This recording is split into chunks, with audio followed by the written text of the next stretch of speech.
This plant is border penstemon or Penstemon gloxinioides. There are a number of varieties. This red one is garnet. This is Alice Henley, and this is Holly's white. There are so many colors on this plant. It's really been hybridized a lot. It's a great plant for summer color.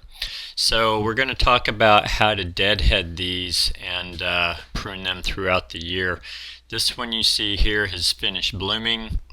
These are spent spikes that are ready to be deadheaded. Now there's two main ways to deadhead this plant. I'm going to show you how I like to do it, which is to I like to have some plant left over when it's done blooming. So I'm going to selectively remove the spent spikes, but you'll see when we're all done that there's still some plant left behind. Also, I like to cut these very low to the ground, maybe leave 2 to 6 inches of stem at the base. The reason is that you want to leave something behind to support the next round of blooms. So if you leave a spindly little stem behind, that really won't support another meaningful bloom. So I like to cut back to the layer where I can find a stem that's probably as big around as a pencil or larger. And that's why you see me digging around at the bottom of the plant here.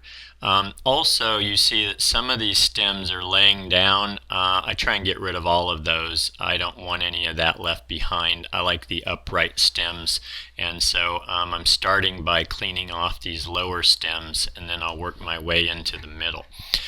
The other way to prune this is to basically cut the whole thing down to about 6 inches high.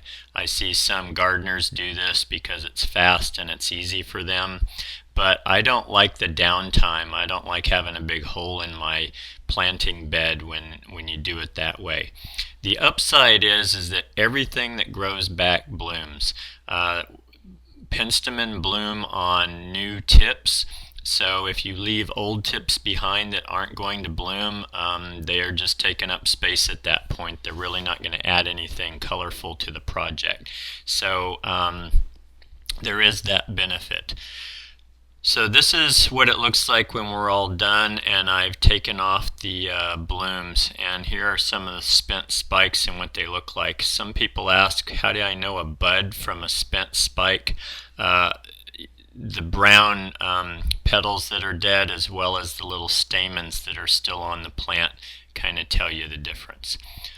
Also, I like to leave these this way during the growing season and also in the fall. These will bloom from May all the way until, in our area in Northern California where it's warm, October or so. And I like to leave this behind looking similar to this over the winter. If you're going to do that approach, the nice thing is that you've got greenery there all winter long. These are hardy. They do not die back to the ground. And then what I do is probably in March, you'll start to see little shoots starting to come up.